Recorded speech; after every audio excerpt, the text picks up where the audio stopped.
tamaan. Huwag magaling.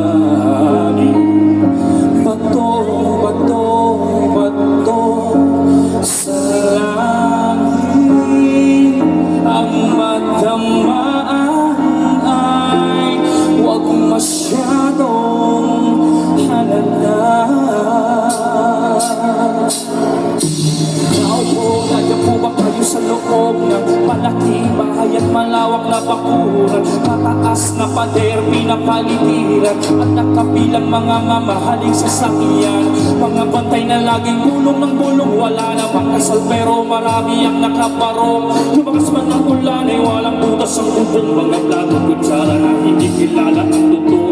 Siya inisip mo din ang gatas na nasa kahon. Kahit na hindi Pasko sa lamesa ay may hamon. Ang sarap sa mga panilahan sa bahay na ganyan. Sabi pa nila ay dito turing matatag kung anak taong ka nagmamay-ari ng isang ubong at patay pagkakatao'y pinag-aagawan. Kaya naman hindi niya pinag-aagawan at kung makikita ko lamang siya ay aking sisigawan.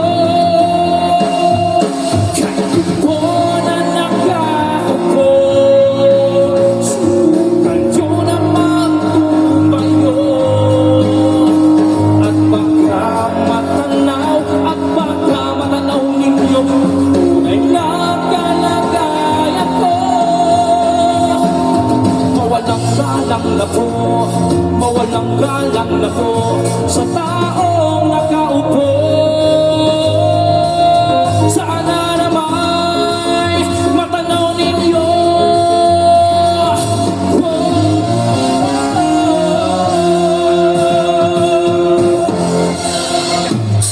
Mawalang galang na po sa taong nakaupo. Alam yung pagpatakan namin ng bigas ay puno. Ang tingin ng bahay namin pinaglapit at kunyero sa gabi ay sobrang init na tumutunaw ng yero. Dali kayang piling lupang ilagay sa inom. Pinatulog tubig sa lumang takuring uling-uling. Gamit ang panggatong na inadot lamang sa estero na nagsisilbing kusina sa umagay aming bahay. Ang aking ina ay may kayaman ng isang kaldero. Nagagamit ng pagkalaking ama ay sumuweldo kaya kulang na kulang mami. Ulam ng tuyot kasi ang 50 pesos sa maghapong pagkakasahin.